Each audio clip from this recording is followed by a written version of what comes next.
आज आप कक्षा 8 का अभ्यास 1F का पहला प्रश्न हल करेंगे। दिया है निम्नलिखित कथनों के सम्मुख सत्य या असत्य लिखिए।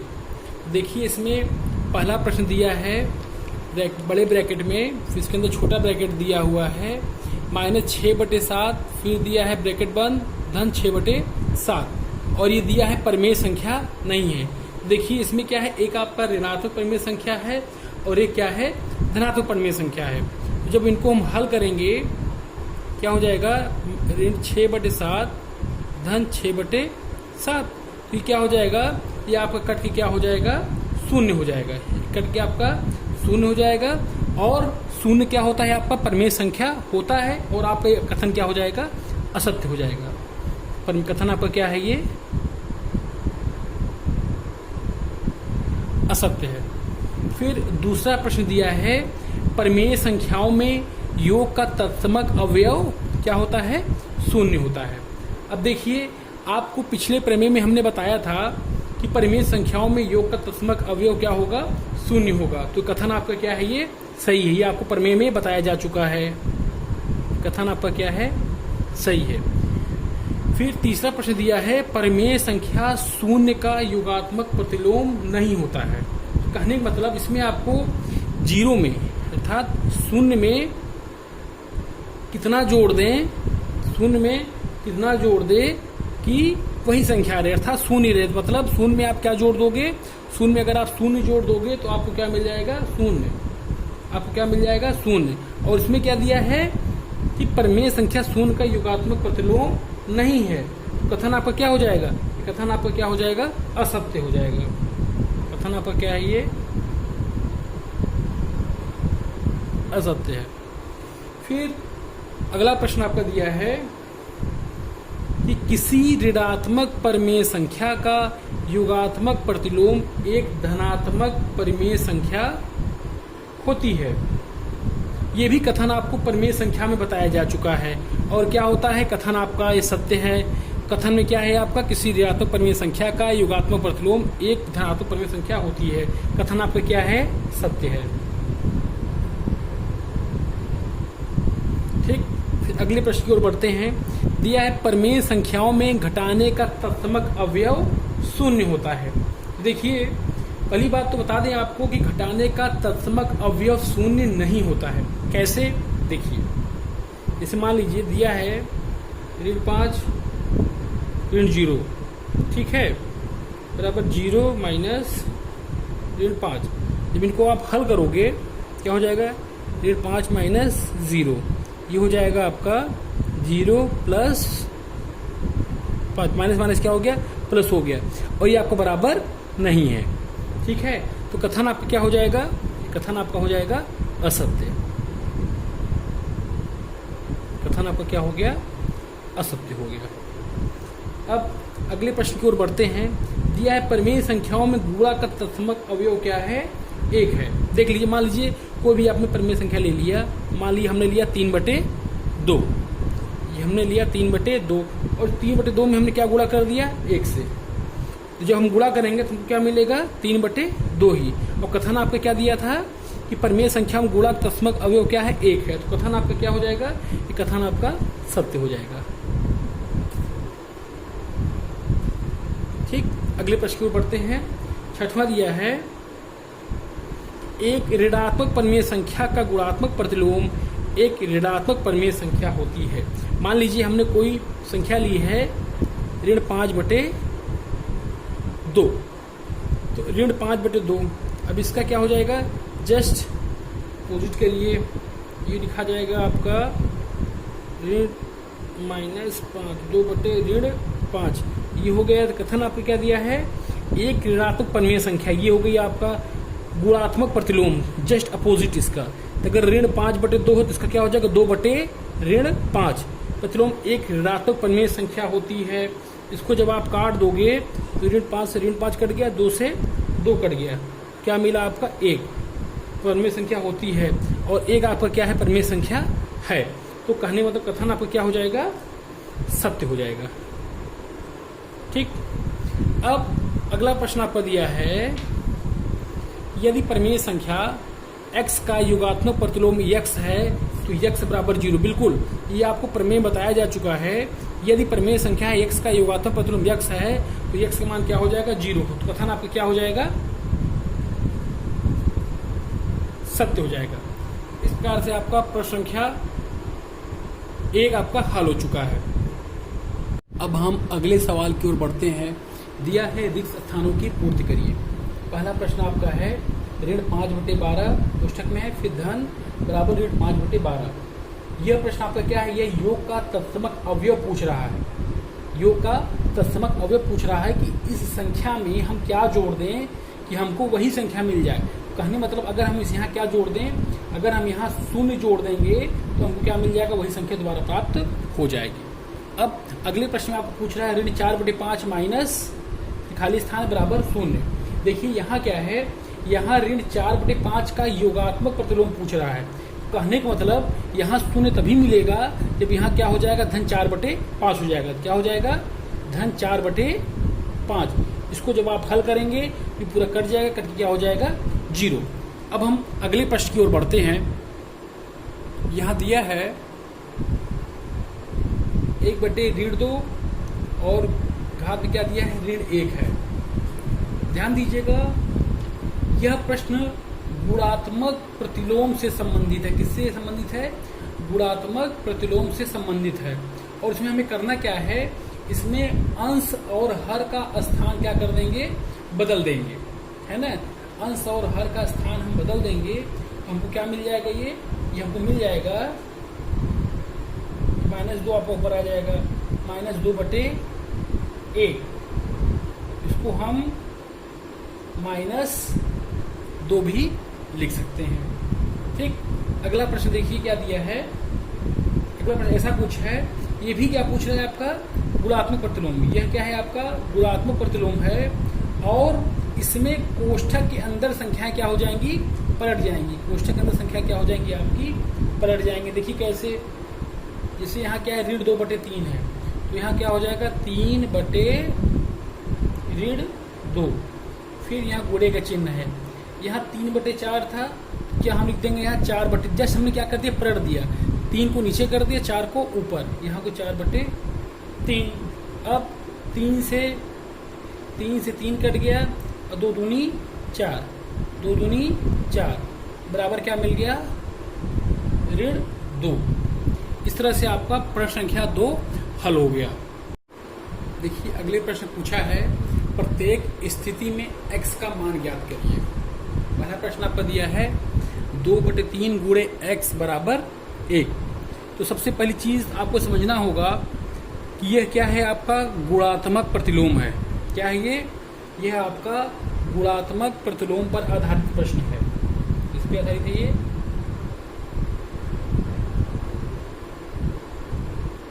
किताब में देखिए आपके प्रमेय दिए हुए हैं। ये आपका गुणात्मक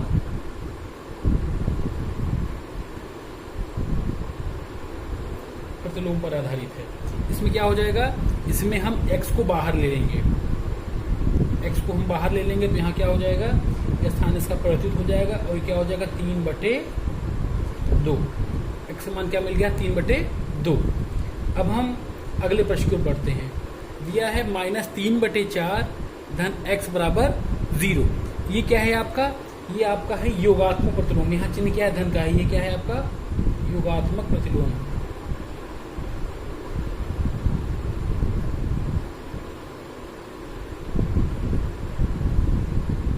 योगात्मक प्रतिलोम। अब इसमें क्या होगा? ये देखिए -3/4 धन x बराबर 0। तो जब हम x को बाहर करेंगे तो क्या हो जाएगा? x बराबर हो जाएगा 3/4। x बाहर आ गया, ऋण 3 जब अंदर आएगा क्या हो जाएगा? धनात्मक। x बराबर क्या मिल गया आपका? 3/4। अब देखिए अगला दिया है x गुणे -5/4। ये आपका क्या है? गुणा है। ये आपका हो गया गुणात्मक प्रतिलोम। ये आपका हो गया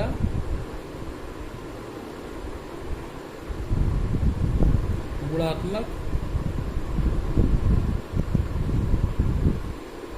प्रतिलोम।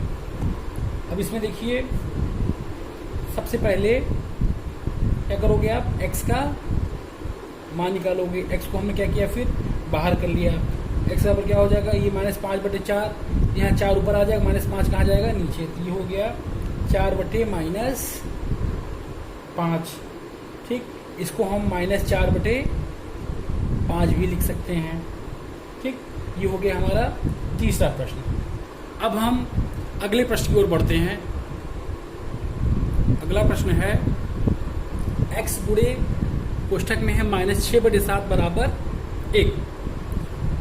अब देखिए ये क्या है, आपका गुणात्मक प्रतिलोम है। चिन्ह किसका है, गुणा का है। ये हो गया हमारा गुणात्मक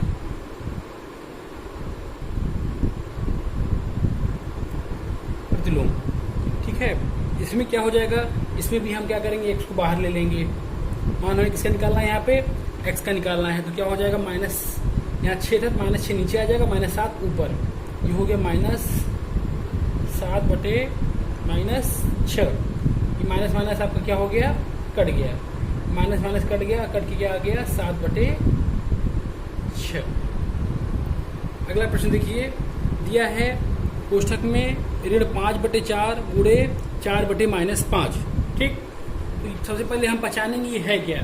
इसको, ये है आपका गुणा का तत्समक अवयव। क्या है ये, गुणा का तत्समक अवयव।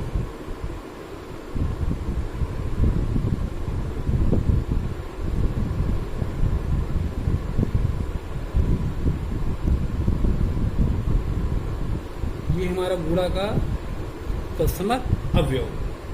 अब इसमें हमें करना क्या है, इसमें जो है देखिए, अगर आप यहाँ देख रहे होंगे -5 ऊपर है, -5 नीचे है, ऊपर 4 है, नीचे क्या है, 4 है। ये आपके सब क्या हो जाएंगे, कट जाएंगे। ये पूरा आपका कट जाएगा, और कटने के बाद आपको क्या मिल जाएगा, 1। ये सब आपका ऊपर से नीचे, नीचे से ऊपर सब कट जाएंगे। कटने के बाद क्या मिल जाएगा, आपको 1 मिल जाएगा। ठीक है, इसका मान आ गया ये x का। अगला प्रश्न देखिए, दिया है -7/6 कोष्ठक में है, फिर धन 7/6। अब ये क्या है आपका, पहले हमें समझना होगा है क्या ये आपका है योग का तत्समक अवयव। क्या है ये आपका गुणा का तत्समक अवयव था, ये आपका योग का तत्समक अवयव है। योग का तत्समक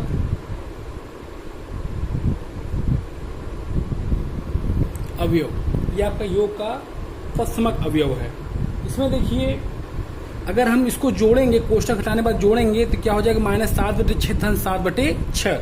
तो कट के क्या हो जाएगा, 0 आ जाएगा। तो यहाँ x का मान क्या हो जाएगा, 0। ये आंसर क्या आया, 0। इस तरह से आपका प्रश्न संख्या 3 हल हो गया। अगले प्रश्न की ओर बढ़ते हैं। दिया है निम्नलिखित परिमेय संख्याओं के योगात्मक प्रतिलोम लिखिए। ठीक, क्या दिया है, योगात्मक प्रतिलोम। ध्यान दीजिएगा, इस तरह के प्रश्नों में हम क्या कर देंगे, चिन्ह को बदल देंगे। जहां अगर धन है, क्या हो जाएगा, ऋण। देखिए इसे यहाँ क्या दिया, धन 1/2 है, तो ये क्या हो जाएगा, ऋण 1/2। ऋण 1/2। अब यहाँ क्या दिया, ऋण 3/8 है, तो जब इसका चिन्ह बदल देंगे तो क्या हो जाएगा, धन 3/8।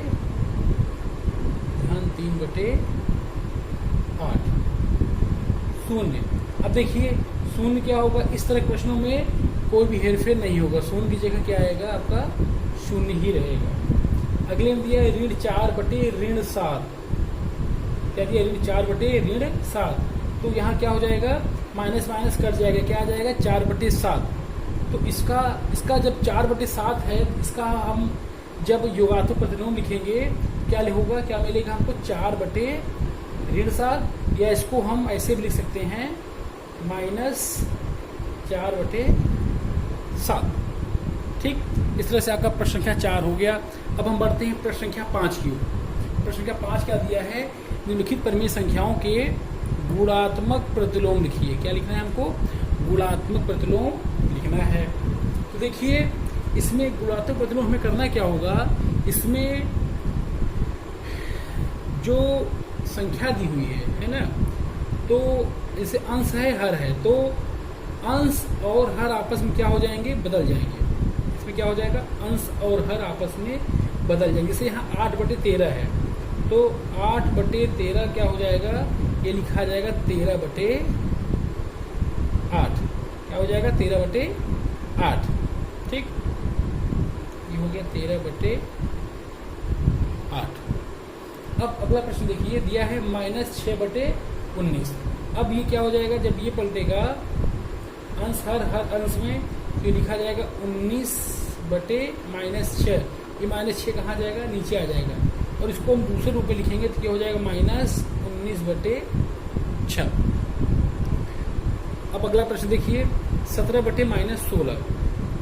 इसका जब हम अंश और हर बदलेंगे हमको मिल जाएगा -16/17।